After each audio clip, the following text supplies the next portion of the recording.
asalaamaaleykum waa Sénégal sénégalais yi nekk fii ci biir réew mi ak ñi nekk ci diaspora bi ñoo ngi leen di nuyu di leen dalal jàmm ci suñu plateau bi nga xamante ni ñoo ngi ko jagleel les rendez-vous de l'Alliance des écologistes du Sénégal ñu koy wax les rendez-vous de l'ADES. tey jii nag ñoo ngi ci premier numéro bi nga xamante ni ñoo ngi ko consacré li ñuy wax introduction ci li ñu wundu ci li nga xamante ni moom mooy plateau bi ñu leen jagleel. C'est pour moi un grand honneur de vous adresser les salutations de la grande famille de l'Alliance des écologistes du Sénégal. Bu ne Alliance des écologistes du Sénégal nag c'est un parti bi nga xamante ni lépp lu jëm ci wàllu environnement ak lépp lu jëm ci wàllu écologie ci loolu lay yëngatu muy parti bi nga xamante ni nag dañ ko ubbil de couche sociale yépp lañ ko ubbil sans distinction de race comme ni ñu koy faral di waxee de religion de sexe ou de profession maanaam daal képp kuy sénégalais nga xamante ni yaa ngi jouir ci li nga xamante ni moom mooy nationalité sénégalaise mën nga ñëw ànd ak ñun ñu liggéey ci biir parti bi nga xamante ni moom mooy Alliance des écologistes du Sénégal. xëy na bu ñu demee ba ci biir dinañu dellu siwaat ci li nga xamante ni moom mooy les conditions pour mën a bokk ci parti bi di Alliance des écologistes du Sénégal. C'est un parti de droit sénégalais comme ni ma ko waxee à vocation idéologique écologique. Principe bu parti bi nag reposer sur les piliers du développement durable ak li ñuy wax la transition écologique ak surtout nag wàllu culture nga xamante ni dañ ko bëgg jiital mu nekk suñu cëslaay nga xamante ni dañuy guider di continuer aussi du ñu inspirer parce que bu ñuy wax Alliance des écologistes day baax ñuy rappeler que ni ñaari pàcc moom moo ko ŋànk benn ñi nga xamante ni gëm nañu wàllu environnement gëm nañu wàllu écologie ak ñi nga xamante ni c'est des acteurs culturels parce que au sein de l'ADES on a beaucoup d'acteurs culturels ñu leen ci remercier ci engagement bi nga xamante ni aussi engagé wu nañ ko ak li nga xamante ni ñoo ngi ñëw ci suñu côté. Comme ni ma ko waxee le but de l'ADES c'est de promouvoir un développement harmonieux au Sénégal sur le plan économique sur le plan social sur le plan environnemental ak sur le plan culturel. Tey jii nag ci premier rendez-vous bi xam naa ak plateforme yi nga ñuy mën di seetaane bëri na ndax les moyens de communication sont innombrables aujourd'hui looloo tax may adressé wu ak yéen de façon peut-être peu conventionnelle mais accessible depuis vos téléphones portables depuis vos tablettes depuis vos smartphones depuis vos ordinateurs mais aussi depuis ci li nga xamante ni mooy seen ay télévision ñu am nag mbébét bi mooy di adressé wu citoyen sénégalais yépp d'abord en tant que citoyen sénégalais ensuite en tant que président parti bi nga xamante ni moom mooy Alliance des écologistes du Sénégal bokk ci coalition bi nga xamante ni mooy la coalition gagnante de la coalition Diomaye président xam naa dinaa ci dellu siwaat à travers rendez-vous yi nga xamante ni ñoo ngi ko tuddee les rendez-vous de l'ADES dañu bëgg di yëkkati suñu kàddu non seulement pour exprimer notre gratitude envers ñëpp ñoo nga xamante ni ñoo ngi ci biir bokk ak ñun mbébét bi mais aussi fexe plonger ci ay sujets yoo nga xamante ni ay sujets yu essentiels la essentiels pour la quête de sagesse essentiels pour nous permettre de vivre entre nous en tant qu'êtres humains mais aussi de vivre en harmonie avec la nature ndax bu ñuy xool wàllu environnement ak wàllu nature l'environnement nous a toujours légué un trésor de connaissances sur la façon de vivre nga xamante ni ce sera en harmonie ak aussi de façon significative nan la ñuy dundee devenir la meilleure version de nous-mêmes influencer positivement li nga xamante ni mooy suñu entourage mais aussi teg ko ci ay principes ak pratiques écologiques ak culturelles yi nga xamante ni moom moo ñu war di guider. ci élection présidentielle yi ñu génn l'Alliance des écologistes du Sénégal m'a fait l'honneur de m'investir en tant que candidat de l'écologie sociale et candidat de l'écoculture ñu demoon ci nag ci fiche parrainage yi yoroon fiche bi nga xamante ni mooy fiche numéro 152 ak programme boo nga xamante ni moom mooy le programme Prosper. bu ñuy wax programme Prosper nag c'est le programme social pour la planification écologique et la résilience économique ñu dund nag parrainage yi dund ko ak suñu caravane nationale. maa ngi ci d'abord di profiter di remercier responsable ADES yëpp yi nga xamante ni bokk nañu ak ñun loolu nga xamante ni moom moo doon dem ci parrainage yooyu ma ci rek seppi ñenn ki nga xamante ni moo coordonné woon parrainage yooyu coordonné li nga xamante ni moom mooy cette caravane là bokk na ci kilifa yi ku ñuy wax Jim Dieng moom it di suñu responsable bokk na ci aussi ñoom Mohamed Mbaye ñoom Cheikh Oumar Sarr vraiment aussi fàttewuñu aussi suñu secrétaire général ak ñi nga xamante ni ñoom ñoo nekk ci biir alliance des écologistes yëpp ak responsable yi ci nekk yëpp. ñu dund nag parrainage yi dund gu am solo def comme ni ma waxee nii sillonner l'ensemble du territoire national en tout cas pàcc yi ci gën a bëre pour aussi dem expliquer ak sénégalais yi li nga xamante ni moom mooy suñu programme. waxoon naa ni quoi que vaille l'expression mooy jour bi ñuy déclarer la candidature là quoi que vaille l'expression c'est le programme qui est le candidat plutôt que moi te loolu nag dafa am njeexital ci li nga xamante ni foofu la ñu toll nii ak ni ñu demee ba dugg ci biir coalition Diomaye président. vision programme Prosper c'est Sénégal développement et prospérité 2050 mu am nag gongeekuwaay maanaam wéeruwaay wala cëslaay bi nga xamante ni ci ñeenti axe ci leen ko tëgge axe bu njëkk bi mooy construire une prospérité intelligente intégrant le pacte écologique pour un développement harmonieux et durable du Sénégal. Axe 2 bi di promouvoir une croissance économique résiliente qui favorise l'industrialisation d'abord, la création d'emplois, découplée aussi que de la forte pression sur l'environnement. Axe numéro 3 bi faire de la lutte contre la pauvreté une réalité durable au Sénégal pour le bien-être social, individuel et collectif des Sénégalais. ak beneen axe bi nga xamante ne moom mooy axe 4 bi c'est placer le cœur économique au centre de notre démarche systémique.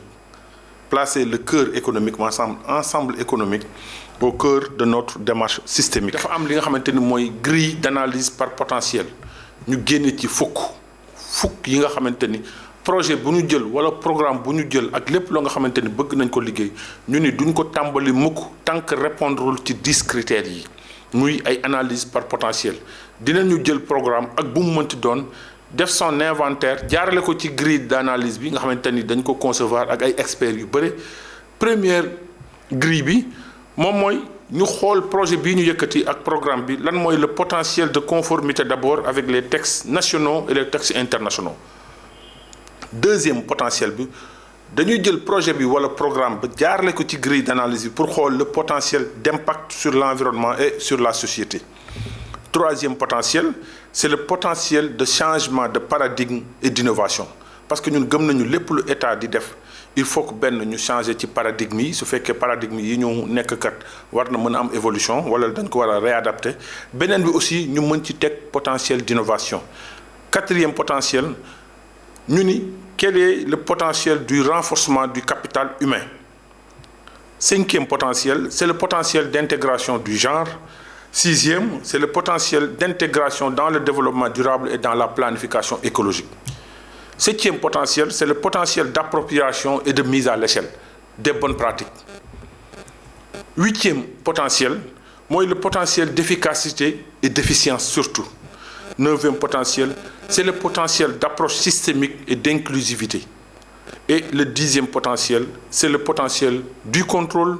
de suivi et d'évaluation. Donc yooyu moom moo doon fukki potentiel yi nga xamante ni moom moo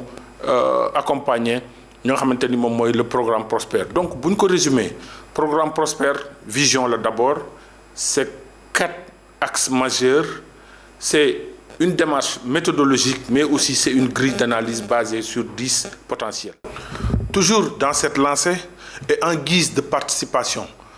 dinañu jël li nga xamante ni moom mooy le programme Prosper tëggaat ko mu am ay jeexital dinañ ko jël jébbal ko ñi nga xamante ni moom mooy les autorités actuelles muy suñu participation ñun ci li nga xamante ni moom la ñuy woote le projet de transformation systémique du Sénégal ndax ñun boo xoolee li nga xamante ni mooy esprit programme Prospère cette démarche systémique là la dynamique des systèmes bi nga xamante ni ñun gëm nañ ni loolu rek moo mën a génne Sénégal ci guute gi mu nekk gis nañ ni aussi bi ñu demee ba ci biir programme coalition Diomaye président daanaka benn la donc loolu day wane ni rek que ci diagnostic bi ñun ñëpp tombé nañ ci que mu doon ñun que mu doon la coalition Diomaye président ak yeneen candidats yi nga xamante ni amoon nañu aussi déclarer seen candidature ci li nga xamante ni moom mooy élection présidentielle bi diagnostic bu Sénégal fi mu war a jaar pour mën a soqali ko ñun ñëpp juboo nañ ci dès lors nag que loolu lépp ñun ñëpp juboo nañ ci li ci des moom mooy ñu booloo ànd rek pour mën a dëgëral li nga xamante ni moom mooy le projet de transformation systémique ndax bu fekkee d'accord nañu ci diagnostic bi rek ku ci nekk ñun xam nga ni am nga devoir mais aussi am nga ay responsabilités donc loolu ñun en guise d'apport dinañ jël le programme Prospère tëggaat ko mu am ay jeexital ñu jël ko transmettre ko les autorités pour que mu mën a nekk li nga xamante ni dina participer ci atteinte programme bi nga xamante ni moom mooy le programme de transformation systémique du Sénégal. Les plus grandes réalisations commencent souvent par un pas courageux. dañuy profiter ci occasion bi di célébrer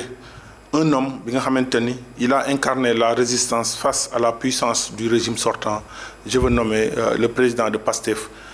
di actuellement le président Ousmane Sonko l'actuel premier ministre du Sénégal. Le 24 mars 2024 les Sénégalais ont décidé d'accorder leur confiance ci ki nga xamante ni moom mooy le candidat Bassirou Diomaye Diakhar Faye suñu actuel président de la République. Des milliers de Sénégalais nous ont montré qu'ils ont fait confiance au programme Diomaye Président par le biais de ce qu'ils ont le plus cher pour un citoyen dans une république démocratique, mooy le vote. Sur la même lancée 100 jours tey jii après li nga xamante ni moom mooy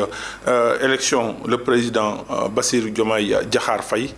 xam nañ ni 100 jours tuuti na trop pour mën a def bilan mais aussi 100 jours c'est révélateur du style de gouvernance de l'actuel régime. Découvrir nañ ci la personnalité du président de la République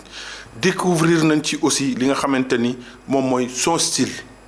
la sincérité de ses propos mais aussi la solidité ci li nga xamante ni moom la am comme démarche sa force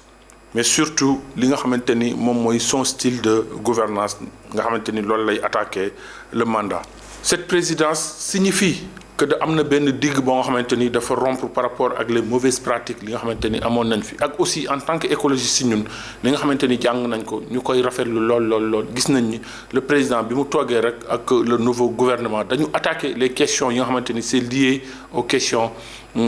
environnementales ak questions écologiques boo duggee ci wàllu littoral bi jóge fa wax ci wàllu inondation bi jóge fa wax ci li nga xamante ni moom mooy wàllu foncier bi jóge fa aussi wax ci wàllu cadre de vie xam nañ ni tey jii loolu lépp dafa bokk ci li nga xamante ni moom la écologiste yi di xeex te aussi gëm nañ ni bu fekkee question yooyu réglé nañ ko rek dugg nañu à 70% wala 75% ci li nga xamante ni moom mooy développement ak li nga xamante ni moom mooy la planification écologique. waaw nous sommes nag en tant que alliance des écologistes du Sénégal au service d'un idéal politique qui est essentiel qui n'est pas mort mais aussi qu'il faudrait relever te nan lañ koy relever c'est une invite collective c'est-à-dire élever ce pays en élevant le niveau de son langage élever ce pays en élevant le niveau du débat public parce que gëm nañ ni que la démocratie est une conversation gëm nañ ni que la démocratie c'est un code moral ce ne sont pas que des élections mais tey jii li nga xamante ni moom la ñuy assister c'est un double affaissement c'est l'affaissement du débat public et l'affaissement aussi du niveau de langage yi nga xamante ni moom la ñuy seetlu ci yenn plateformes yi ak yenn plateaux yi. maa ngi exhorter Sénégalais yépp pour que ñu mën a privilégier li nga xamante ni moom mooy la transmission du réel ak du positif xaw a sore tuuti ñi nga xamante ni moom mooy les personnes entre guillemets négatives ndax am na ñoo xamante ni fépp fu solution am ñoom problème rek moom lañ fay gis. Avec les rendez-vous de l'ADES dinañu dugal ay sujets yu bees de nouveaux sujets dans les débats publics des sujets fondamentaux des sujets qui comptent pour la nation sénégalaise mais aussi des sujets qui comptent pour toute la civilisation humaine ndax bu ñu xoolee la détresse des populations xool aussi les problèmes environnementaux xool les catastrophes qui sont imputables au climat ñu ñëpp mën nañu sentir que ni am na lu bëri yoo nga xamante ni yoon bi muy tegu baaxul et dañuy faral di wax ni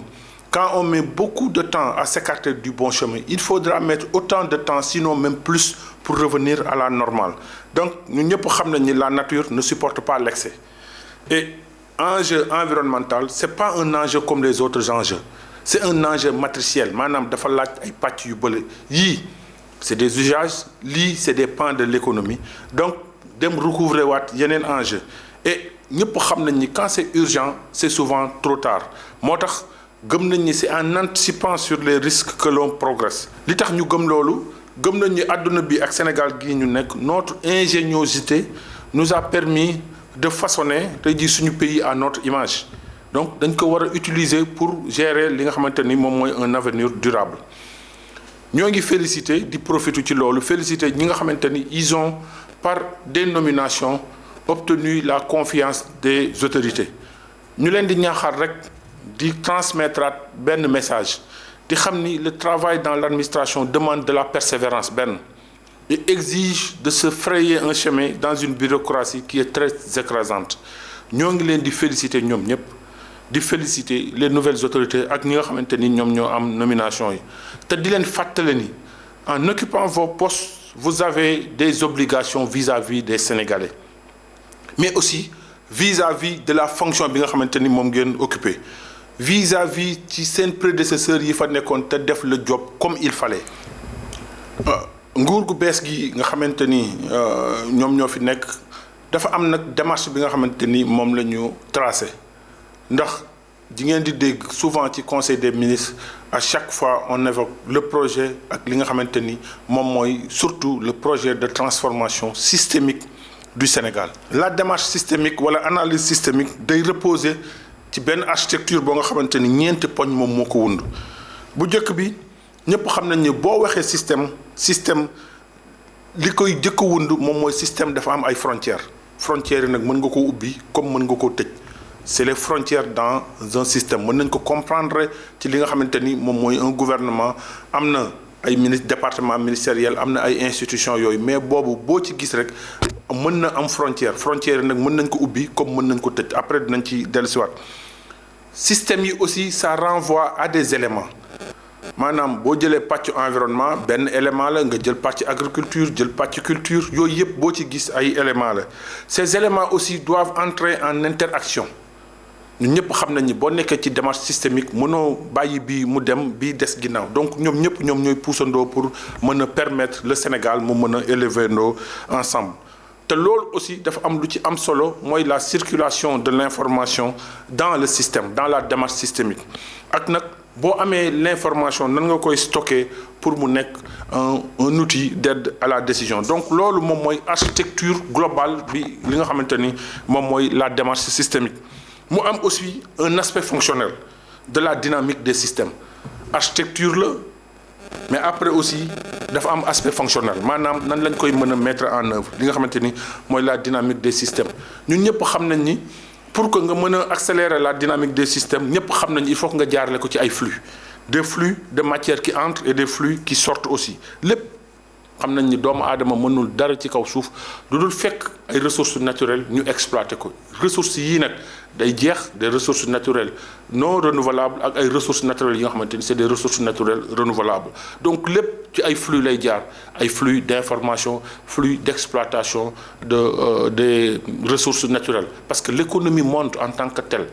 reposé wul ci dara lu dul ay flux entrants ak ay flux sortants am nag ay boucles de rétroaction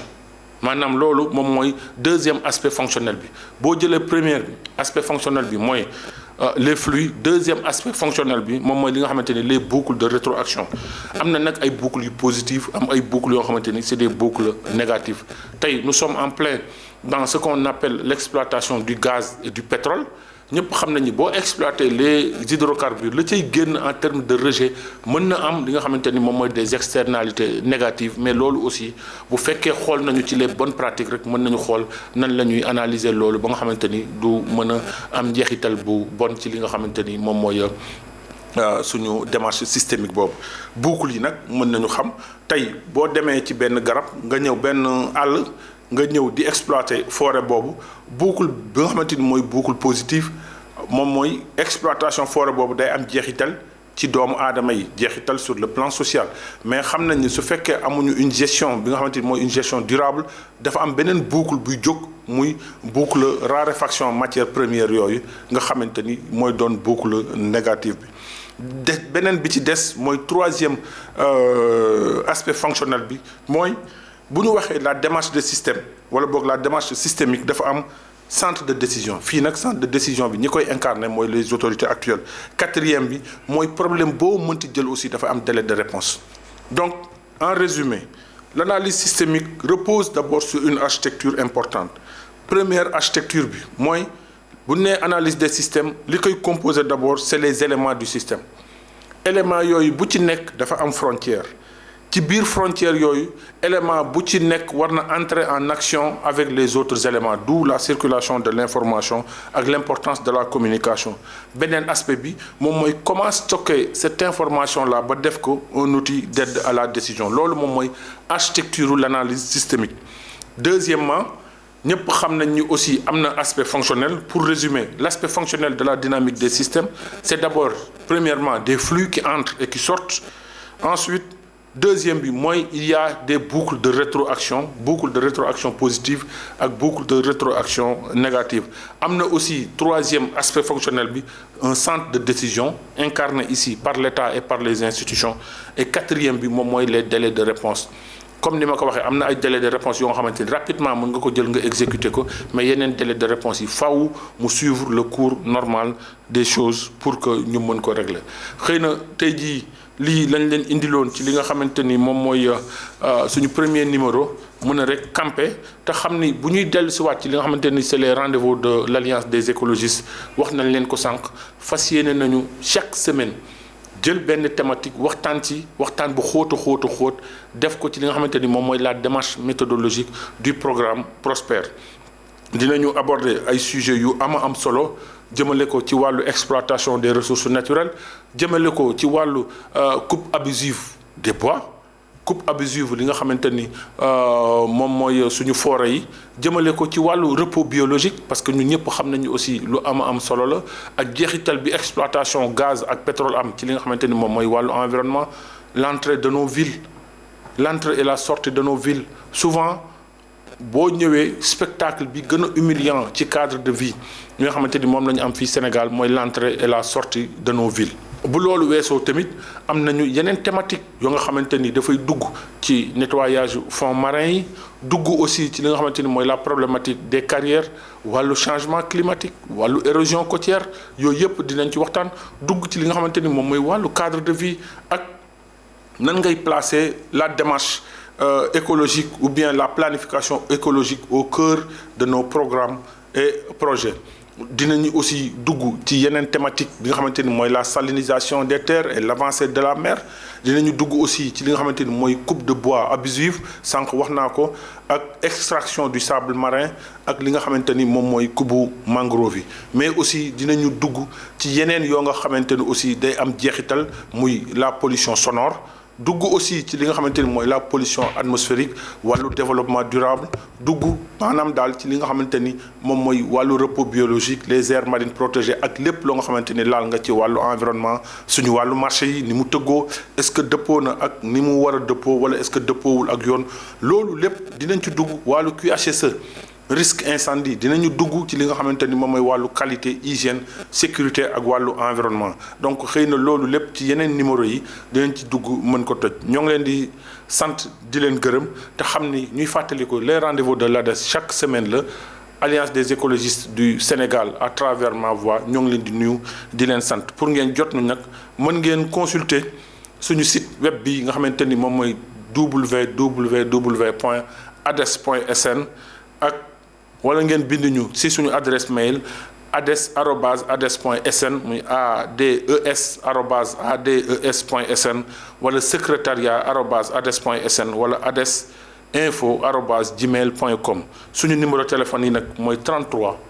834 45 87 mën ngeen ñu woo aussi ci 77 245 89 86 wala ngeen woo ñu ci 77 400 31 85 43 ñoo ngi leen di sant di leen gërëm di gërëm aussi ki nga xamante ni moo nekkoon ci technique bi di ko sant bu baax a baax di leen jox rendez-vous très prochainement dans les rendez-vous de l'ADES.